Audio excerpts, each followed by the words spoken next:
ഈശോമിശിഹായ്ക്ക് സ്തുതിയായിരിക്കട്ടെ. പ്രിയമുള്ളവരെ, ദിവ്യകാരുണ്യ വിമോചന ശുശ്രൂഷയുടെ 20ാമത്തെ ദിവസത്തിലേക്ക് ഏറ്റവും പ്രാർത്ഥനയോടെ നിങ്ങളെ ഞാൻ സ്വാഗതം ചെയ്യുന്നു. 20ാമത്തെ ദിവസത്തിലേക്ക് കടക്കുമ്പോൾ 20 ദിവസങ്ങൾ പിന്നിടുകയാണ്.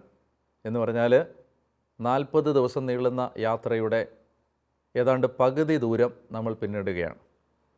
നമുക്കൊന്ന് നന്നായിട്ട് തിരിഞ്ഞു നോക്കി നമ്മൾ എങ്ങനെയാണ് യാത്ര ചെയ്തത് എന്ന് വിലയിരുത്താനുള്ള ഒരു സമയം കൂടിയാണിത്.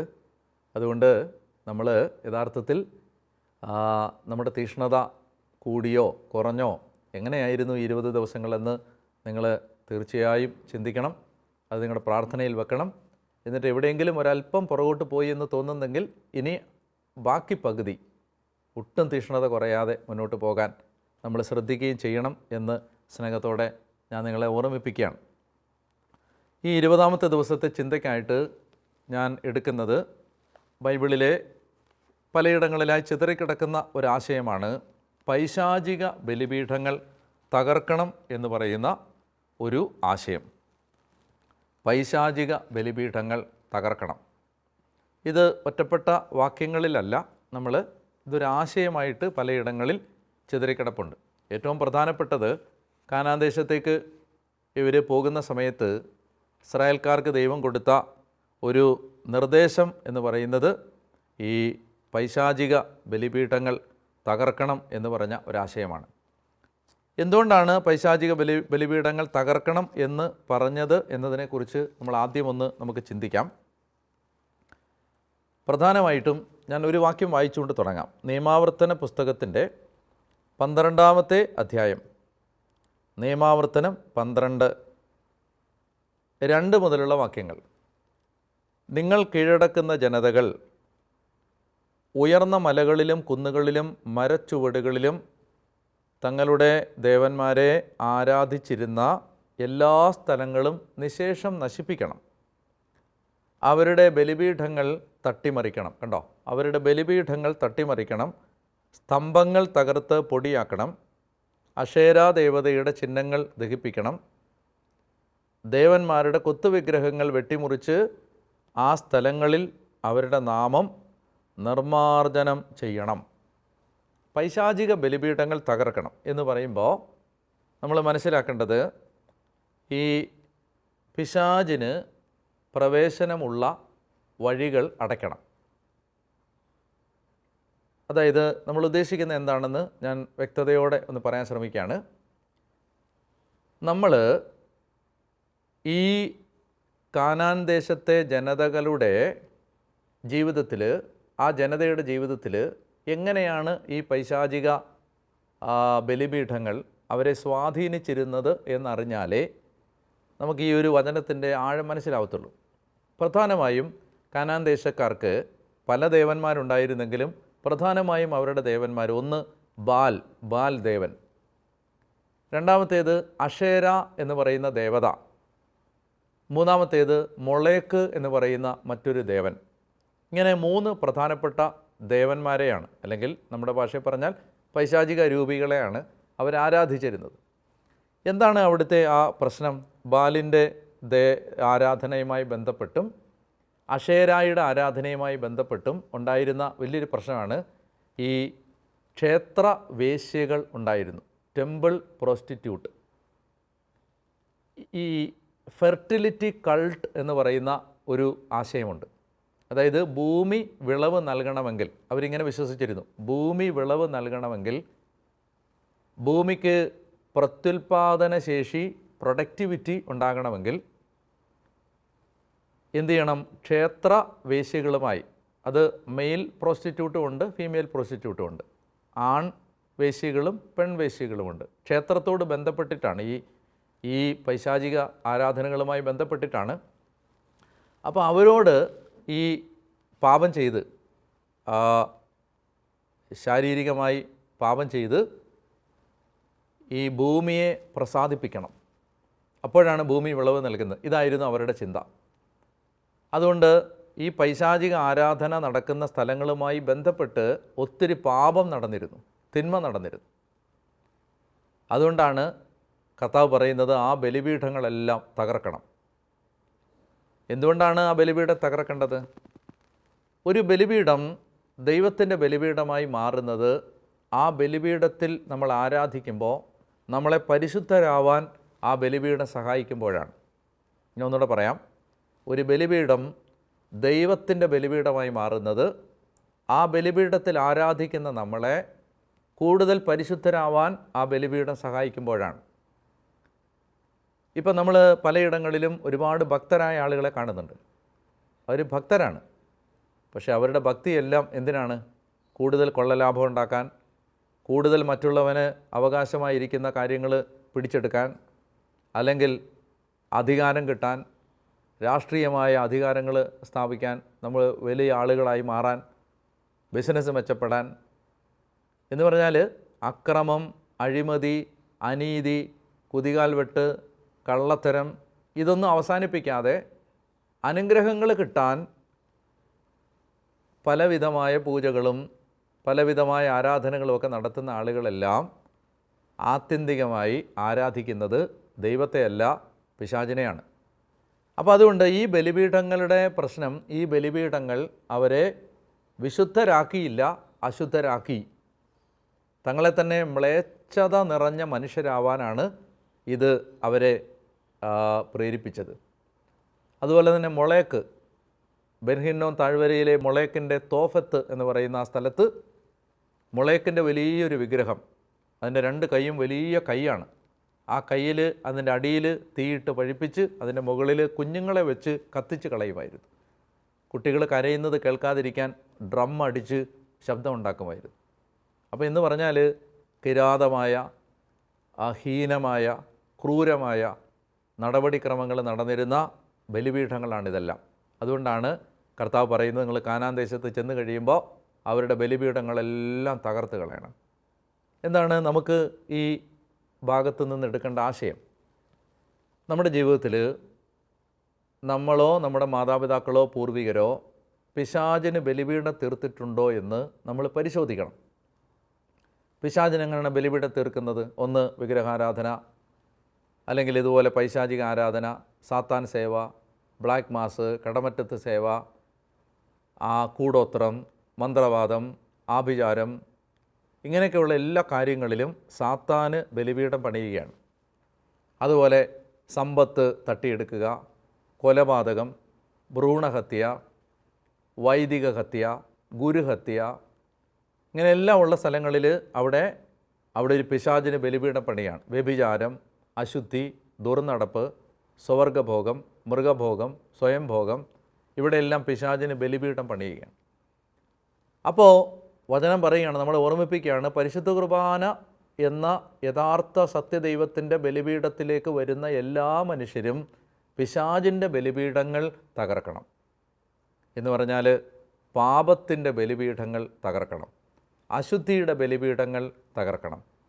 അപ്പോൾ ഇതാണ് ഈ ആശയം. നിങ്ങൾക്ക് അത് മനസ്സിലായെന്ന് ഞാൻ വിചാരിക്കുന്നു. എന്താണ് പൈശാചിക ബലിപീഠം? അതായത് നമ്മളെ വിശുദ്ധരാവാൻ സഹായിക്കാത്ത എല്ലാ ബലിപീഠങ്ങളെയും വിളിക്കാവുന്ന പേരാണ് പൈശാചിക ബലിപീഠങ്ങൾ. അത് നമ്മൾ തകർക്കണം. ഇങ്ങനെ ഒരു നിർദ്ദേശം നമ്മൾ ദൈവ മനുഷ്യർക്ക് നൽകുന്നതായി കാണുന്നുണ്ട്. പ്രത്യേകിച്ച് ന്യായാധിപന്മാരുടെ പുസ്തകത്തിൽ 6-ാമത്തെ അധ്യായത്തിൻ്റെ 25-ാമത്തെ വാക്യം ഞാൻ വായിക്കുകയാണ്. ന്യായാധിപന്മാർ 6:25. ആ രാത്രി കർത്താവ് അവനോട് കൽപ്പിച്ചു, നിൻ്റെ പിതാവിൻ്റെ 7 വയസ്സുള്ള 2-ാമത്തെ കാളയെ കൊണ്ടുവരിക. അവനുണ്ടാക്കിയിട്ടുള്ള ബാലിൻ്റെ യാഗപീഠം ഇടിച്ചു നിരത്തുകയും അതിൻ്റെ സമീപത്തുള്ള അശേര പ്രതിഷ്ഠ വെട്ടിവീഴ്ത്തുകയും ചെയ്യുക. ഈ ദുർഗത്തിൻ്റെ മുകളിൽ കല്ലുകൾ യഥാക്രമം അടുക്കി നിൻ്റെ ദൈവമായ കർത്താവിന് ഒരു ബലിപീഠം പണിയുക. കണ്ടോ, ഗിദെയോനോട് ദൈവം പറയുകയാണ്, നിൻ്റെ പിതാവ് ബാലിനുണ്ടാക്കിയ ബലിപീഠം തകർത്ത് യഹോവയുടെ ബലിപീഠം പണിയുക. ഇതുപോലെ തന്നെ നമ്മൾ രാജാക്കന്മാരുടെ പുസ്തകത്തിലേക്ക് വരുമ്പോൾ, രാജാക്കന്മാരുടെ പുസ്തകത്തിൽ ജെറോബോവാം എന്ന് പറയുന്ന ഒരു രാജാവ് 1 രാജാക്കന്മാർ അധ്യായം 12 25 മുതലുള്ള വാക്യങ്ങളിൽ ദാനിലും ബഥേലിലും കാളക്കുട്ടിയെ നിർമ്മിച്ചു വെച്ച് കാളക്കുട്ടിയെ ആരാധിച്ച് പിശാചിന് ബലിപീഠം പണിയുന്നതായിട്ട് നമ്മൾ കാണുന്നുണ്ട്. എന്നാൽ അങ്ങനെ ജെറോബോവാം പിശാചിന് ബലിപീഠം പണിത് കഴിയുമ്പോൾ ഒരു പ്രവാചകൻ 1 രാജാക്കന്മാർ 13-ാം അധ്യായത്തിൽ ഒരു പ്രവാചകൻ വന്നിട്ട് പറയുകയാണ്, യൂദാ രാജ്യത്ത് നിന്ന് ജോസിയ എന്നു പേരുള്ള ഒരു രാജാവ് വന്ന് ഈ പിശാചിന് നീ തീർത്ത ബലിപീഠം തകർക്കും എന്നൊരു പ്രവചനം നടത്തുന്നുണ്ട്. നമ്മൾ പിന്നീട് യൂദായുടെ പരമ്പരയിൽ, ദാവീദിൻ്റെ പരമ്പരയിൽ ജോസിയ എന്ന് പറഞ്ഞൊരു രാജാവ് വരികയും ഈ ജെറോബോവാം നിർമ്മിച്ച പിശാചിൻ്റെ ബലിപീഠങ്ങൾ തകർക്കുകയും ചെയ്യുന്നത് നമ്മൾ കാണുന്നുണ്ട്. ഞാൻ ഈ ആശയം നിങ്ങളോട് പങ്കുവെക്കുന്നത്, നമ്മൾ ഈ 40 ദിവസത്തെ പ്രാർത്ഥനയുമായി ബന്ധപ്പെട്ട് ഞാൻ നിങ്ങളോട് പറഞ്ഞിരുന്ന ഒരു കാര്യമാണ്, നമ്മുടെ പൂർവികർക്ക് വേണ്ടി പ്രാർത്ഥിക്കണം. അതിനു വേണ്ട ആ പേപ്പറുകൾ, ആത്മശോധന ചെയ്യാനുള്ള മേഖലകൾ, അതിനുവേണ്ട ആ പൂർവികരിലൂടെ വന്ന ബന്ധനങ്ങൾ മാറുന്നതിനുള്ള പ്രാർത്ഥനയെല്ലാം നമ്മുടെ വെബ്സൈറ്റിലും എൻകൗണ്ടർ ആപ്പിലും അവൈലബിൾ ആണെന്ന് ഞാൻ ഇൻട്രൊഡക്ടറി എപ്പിസോഡിൽ പറഞ്ഞിരുന്നു. നിങ്ങളത് ഡൗൺലോഡ് ചെയ്തെടുത്തു എന്ന് ഞാൻ വിശ്വസിക്കുന്നു. നമ്മൾ ഈ 40 ദിവസവും ഇനിയുള്ള 20 ദിവസവും 20 ദിവസം കഴിഞ്ഞ് ഇനി 20 ദിവസവും നമ്മൾ ചെയ്യേണ്ടത് ഈ പൂർവികർക്ക് വേണ്ടിയുള്ള പ്രാർത്ഥന ശക്തമായിട്ട് നടത്തണം. അങ്ങനെ നടത്തുമ്പോൾ പൂർവികരായി നിർമ്മിച്ച, ഇവിടെ ഗിദെയോനോട് പറഞ്ഞ പോലെ പൂർവികരായി നിർമ്മിച്ച പിശാചിൻ്റെ ബലിപീഠങ്ങൾ തകരും. അവിടെ നമുക്ക് കർത്താവിൻ്റെ ബലിപീഠം, നമ്മൾ എന്നും കുർബാനയ്ക്ക് പോകുന്നുണ്ട്, അപ്പോൾ കർത്താവിൻ്റെ ബലിപീഠം പണിയാനും സാധിക്കും. ഞാൻ പറഞ്ഞു വരുന്നത്, ഇങ്ങനെ പിശാചിന് വേണ്ടി നമ്മൾ ബലിപീഠം പണിഞ്ഞത് തകർത്ത് കളഞ്ഞാൽ എന്താണ് സംഭവിക്കുന്നത്? ഞാൻ അബ്രഹാമിൻ്റെ ബലിപീഠത്തെയും യാക്കോവിൻ്റെ ബലിപീഠത്തെയും കുറിച്ച് ഒരു എപ്പിസോഡിൽ പറഞ്ഞിരുന്നു. അപ്പോൾ അത് പറഞ്ഞപ്പോൾ ഞാൻ പറഞ്ഞിരുന്നു, ബലിപീഠം പണിഞ്ഞവൻ മരിച്ചാലും ബലിപീഠം മരിക്കുന്നില്ല. ആ ബലിപീഠം ആർക്ക് വേണ്ടിയാണോ പണിതത് ആ ശക്തി അവിടെ ഓപ്പറേറ്റ് ചെയ്യുന്നുണ്ട്. അപ്പോൾ ദൈവത്തിനാണ് നമ്മൾ ബലിപീഠം പണിതതെങ്കിൽ, നമ്മൾ ബലിപീഠം പണിതത് നമ്മുടെ അപ്പൻ്റെ അപ്പനാണെങ്കിലും നമ്മുടെ കൊച്ചുമക്കളുടെ ജീവിതത്തിൽ ആ ബലിപീഠം, ദൈവത്തിൻ്റെ സാന്നിധ്യവും ശക്തിയും അവരിൽ പ്രകടമാകുന്നതിന് ആ ബലിപീഠം കാരണമാകും. എന്ന് പറഞ്ഞ പോലെ പിശാചിനാണ് ബലിപീഠം പണിതതെങ്കിൽ അടുത്ത തലമുറയിൽ പിശാചിൻ്റെ പ്രവൃത്തികൾ നടക്കുന്നതിനും അത് ഇടയാക്കും. അതുകൊണ്ട് നമ്മൾ ബോധപൂർവം സാത്താന് പണിയപ്പെട്ട ബലിപീഠങ്ങൾ തകർക്കണം. ബലിപീഠങ്ങൾ ഞാൻ പറയുമ്പോൾ അത് ഭൗതികമായൊരു സ്ട്രക്ചറല്ല ഉദ്ദേശിക്കുന്നത്, മറിച്ച് സാത്താന് നമ്മൾ ആരാധന കൊടുത്തിട്ടുള്ള എല്ലാ മേഖലകളെയും കുറിച്ച് പശ്ചാത്തപിച്ച് പ്രാർത്ഥിക്കണം. അത് നമുക്ക് വേണ്ടി മാത്രമല്ല, നമ്മുടെ പൂർവികർക്ക് വേണ്ടിയും അങ്ങനെ പ്രാർത്ഥിക്കണം. ഞാനൊരു ഉദാഹരണം പറഞ്ഞ് അത് മനസ്സിലാക്കി തരാൻ ശ്രമിക്കാം. ഇപ്പോൾ ഉദാഹരണത്തിന്, നമ്മുടെ കുടുംബത്തിൽ പൂർവികരിൽ ആരെങ്കിലും, ഇപ്പോൾ നമ്മുടെ അപ്പൻ്റെ അപ്പൻ മന്ത്രവാദം ചെയ്യുന്ന ഒരാളായിരുന്നു എന്ന് വിചാരിക്കുക. മന്ത്രവാദം പിശാചിന് നേരിട്ട് ആരാധന കൊടുക്കുന്ന ഒരു സമ്പ്രദായമാണ്, ആഭിചാരം, മന്ത്രവാദമെല്ലാം. അപ്പോൾ അവിടെ ആ വല്യപ്പൻ നമ്മുടെ കുടുംബത്തിലേക്ക് പിശാചിന് ഒരു വാതിൽ തുറന്നു കൊടുത്തു മന്ത്രവാദത്തിലൂടെ. അപ്പോൾ തീർച്ചയായും നിങ്ങൾ വിശ്വസിക്കുമെങ്കിലും ഇല്ലെങ്കിലും, സമ്മതിച്ചാലും ഇല്ലെങ്കിലും, എനിക്ക് അത്രയും ബോധ്യമുണ്ട് ഈ കാര്യങ്ങളിൽ. പിശാചിനൊരു വാതിൽ തുറന്നു കൊടുത്താൽ ആ കുടുംബ വൃക്ഷത്തിലേക്ക് പിശാച് പ്രവേശിക്കും. ഒരു ദുഷ്ടാരൂപി അല്ലെങ്കിൽ ഒന്നിലധികം ദുഷ്ടാരൂപികൾ പ്രവേശിക്കും. എന്നിട്ട് പിശാച് ഒരു കുടുംബത്തിലേക്ക് വന്നാൽ യോഹന്നാൻ 10:10 പിശാച് വരുന്നത് മോഷ്ടിക്കാനും കൊല്ലാനും നശിപ്പിക്കാനുമാണ്. അവൻ നമ്മളെ സന്തോഷിപ്പിക്കാനല്ല വരുന്നത്. അപ്പോൾ അതുകൊണ്ട് എന്തു ചെയ്യും? ആ ദുഷ്ടാരൂപി ആ കുടുംബ വൃക്ഷത്തിലേക്ക് പ്രവേശിച്ചു കഴിഞ്ഞാൽ ഏതെങ്കിലുമൊക്കെ മേഖലകളിൽ അവൻ തകർച്ചകൾ ഉണ്ടാക്കിക്കൊണ്ടേയിരിക്കും.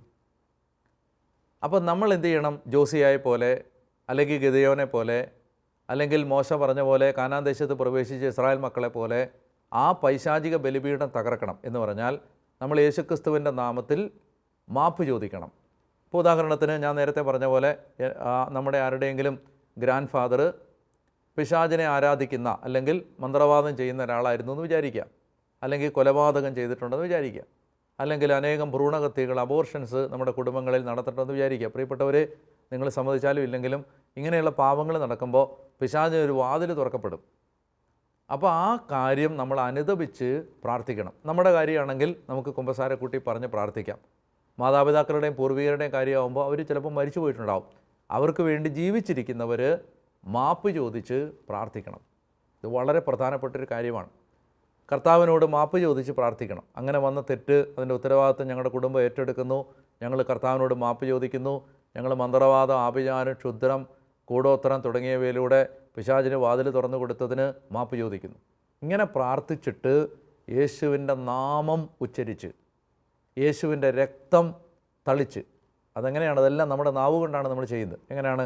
യേശുവിൻ്റെ നാമത്തിൽ, യേശുവിൻ്റെ രക്തം തളിച്ച് ഞങ്ങളുടെ കുടുംബ വൃക്ഷത്തിൽ നിന്ന് അവിടെ പ്രവേശിച്ച പൈശാചിക രൂപികൾ വിട്ടുമാറാൻ കൽപ്പിക്കുന്നു. അങ്ങനെ പറഞ്ഞ് പ്രാർത്ഥിക്കണം. ഇത് കേൾക്കുമ്പോൾ നിങ്ങൾക്ക് നിസ്സാരമായിട്ട് തോന്നാം. എന്നാൽ ആയിരക്കണക്കിന് അനുഭവങ്ങളിലൂടെ ഞാൻ മനസ്സിലാക്കിയൊരു കാര്യമാണ്, ഇങ്ങനെ നമ്മളത് ഏറ്റെടുത്ത് പ്രാർത്ഥിക്കുമ്പോൾ നമ്മുടെ കുടുംബങ്ങളിൽ പല തകർച്ചകൾ വന്നിട്ടുണ്ട് പല രീതിയിൽ. അതെല്ലാം എടുത്തു മാറ്റപ്പെടും. അവിടെ എല്ലാം ദൈവത്തിൻ്റെ ഒരു പ്രവൃത്തി കാണാൻ പറ്റും. ദൈവം എല്ലാം നന്മയായിട്ട് മാറ്റുന്നത് കാണാൻ പറ്റും. അപ്പോൾ അതുകൊണ്ട് ഇത് ക്രിസ്തീയ ജീവിതത്തിൽ നമുക്ക് വളരെ ഉത്തരവാദിത്തമുള്ളൊരു കാര്യമാണ്. അതുകൊണ്ട് ഈ 40 ദിവസത്തെ പ്രാർത്ഥനയിൽ ഈ വിഷയം നിങ്ങൾ വളരെ ഗൗരവമായി എടുത്ത് പ്രാർത്ഥിക്കണം. നിങ്ങൾ മുടങ്ങിപ്പോയിട്ടുണ്ടെങ്കിൽ, കഴിഞ്ഞ 20 ദിവസം പൂർവികർക്ക് വേണ്ടി പ്രാർത്ഥിക്കാൻ നിങ്ങൾക്ക് സാധിച്ചില്ലെങ്കിൽ, ഞാൻ നിങ്ങളെ ഓർമ്മിപ്പിക്കുന്നു, അടുത്തൊരു 20 ദിവസം കൂടി എടുത്ത് 40 ദിവസം നിങ്ങൾ പൂർവികർക്ക് വേണ്ടി പ്രാർത്ഥിച്ചാൽ വലിയ മാറ്റങ്ങൾ കുടുംബത്തിലുണ്ടാവുന്നത് കാണാൻ പറ്റും. കർത്താവ് നിങ്ങളെ അനുഗ്രഹിക്കട്ടെ എന്ന് ഞാൻ പ്രാർത്ഥിക്കുന്നു. നമ്മൾ ഇന്നത്തെ നമ്മുടെ പുണ്യം, നമ്മൾ അഭ്യസിക്കേണ്ട പുണ്യം, നമ്മുടെ ജീവിതത്തിൽ നമ്മുടെ കൃപകൾ കളയുന്ന പ്രധാനപ്പെട്ടൊരു അവയവമാണ് നാവ്. ബൈബിളിൽ ഒരുപാട് വചനങ്ങൾ നാവുമായി ബന്ധപ്പെട്ടിട്ടുണ്ട്. നാവിനെ ശ്രദ്ധിച്ചാൽ തന്നെ നമുക്ക് ആത്മീയ ജീവിതം നന്നായി മുന്നോട്ട് കൊണ്ടുപോകാൻ പറ്റും. അപ്പോൾ അതുകൊണ്ട് ഇന്നത്തെ പുണ്യം അഭ്യസിക്കേണ്ടത് നാവിൻ്റെ നിയന്ത്രണം എന്ന് പറഞ്ഞാൽ, സംസാരത്തിൽ തെറ്റുവരുത്താത്തവൻ പൂർണ്ണനാണ് എന്ന് ബൈബിൾ പറയുന്നു. നമ്മൾ സംസാരിക്കുമ്പോൾ വളരെ ശ്രദ്ധയോടെ സംസാരിക്കാൻ, നാവ് കൊണ്ട് പാപം ചെയ്യാതിരിക്കാൻ, അഹങ്കാരം പറയാതിരിക്കാൻ, നുണ പറയാതിരിക്കാൻ, മറ്റുള്ളവരെ പുച്ഛിക്കാതിരിക്കാൻ, നാവ് കൊണ്ട് മറ്റുള്ളവരെ മുറിപ്പെടുത്താതിരിക്കാനൊക്കെ നല്ലൊരു ശ്രദ്ധ ഈ ദിവസം നമുക്കൊന്ന് പരിശീലിക്കാം. അപ്പോൾ പുണ്യം നാവിനെ നിയന്ത്രിക്കുക. പാപം, ഒഴിവാക്കേണ്ട പാപം എന്ന് പറയുന്നത് നാവിലൂടെ വരുന്ന തിന്മകൾ ഒഴിവാക്കാൻ ശ്രമിക്കുക. ഇന്ന് പ്രാർത്ഥിക്കാൻ മനോഹരമായ ഒരു പ്രാർത്ഥന സങ്കീർത്തനത്തിലുണ്ട്, അത് ഞാൻ പറഞ്ഞുതരാം. സങ്കീർത്തനം നമുക്ക് ഈ നാവുമായി ബന്ധപ്പെട്ട് മനോഹരമായ ഒരു പ്രാർത്ഥന പറഞ്ഞു തരുന്നുണ്ട്. അത് 141 സങ്കീർത്തനത്തിൻ്റെ 3-ാമത്തെ വാക്യമാണ്. കർത്താവേ, എൻ്റെ നാവിന് കടിഞ്ഞാണിടണമേ, എൻ്റെ അധരകവാടത്തിന് കാവലേർപ്പെടുത്തണമേ. ഇതാണ് പ്രാർത്ഥന. എൻ്റെ നാവിന് കടിഞ്ഞാണിടണമേ, എൻ്റെ അധരകവാടങ്ങൾക്ക് കാവൽ ഏർപ്പെടുത്തണമേ. നമുക്ക് ടാസ്ക് ഇതാണ്. ഓരോ തവണ സംസാരിക്കുമ്പോഴും ശ്രദ്ധിച്ച് നാവ് കൊണ്ട് തെറ്റുവരുത്താതിരിക്കാൻ നമുക്കൊന്ന് പരിശ്രമിക്കാം. ദൈവം നിങ്ങളെ സമൃദ്ധമായിട്ട് അനുഗ്രഹിക്കട്ടെ. നമുക്ക് ആശീർവാദം തരുമ്പോൾ ആ കൃപകൾ നല്ലതുപോലെ സ്വീകരിക്കാൻ നമ്മുടെ ഹൃദയം തുറന്ന് നമുക്ക് ഒരുങ്ങുകയും ചെയ്യാം.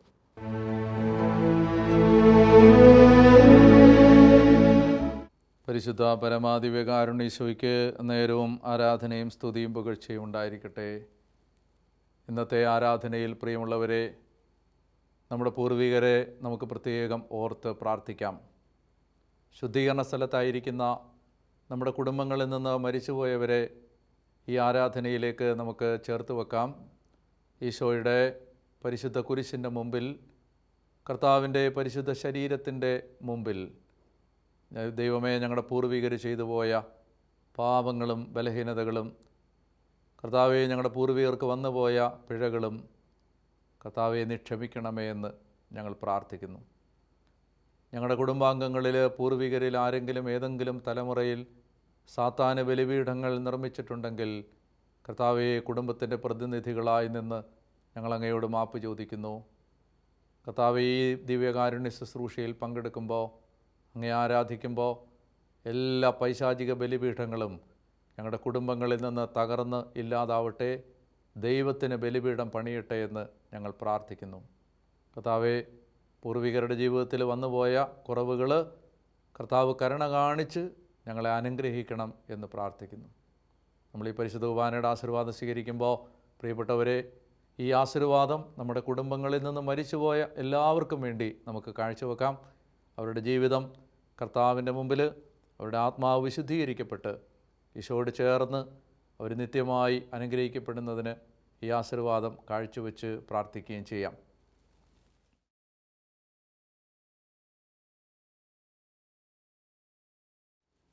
കാരുണ്യവാനായ ദൈവം ഈ പരിശുദ്ധ കുർബാനയുടെ ആശീർവാദത്തിലൂടെ നിങ്ങളുടെ കുടുംബങ്ങളിൽ നിന്ന് പാപങ്ങളും കടങ്ങളും ശാപങ്ങളും പൈശാചിക ബന്ധനങ്ങളും എടുത്ത് മാറ്റട്ടെ. ദൈവത്തിൻ്റെ കരം നിങ്ങളുടെ കുടുംബത്തിൽ ശക്തമായി പ്രവർത്തിക്കാൻ ഇടയാവട്ടെ. മരിച്ചുപോയവരുടെ ആത്മാക്കൾക്ക് നിത്യശാന്തിയും ആശ്വാസവും വിമോചനവും കർത്താവ് പ്രദാനം ചെയ്യട്ടെ. ശുദ്ധീകരണ ആത്മാക്കളുടെ മേൽ ഈ നിമിഷങ്ങളിൽ വലിയ ദൈവകരുണ വർഷിക്കപ്പെടട്ടെ.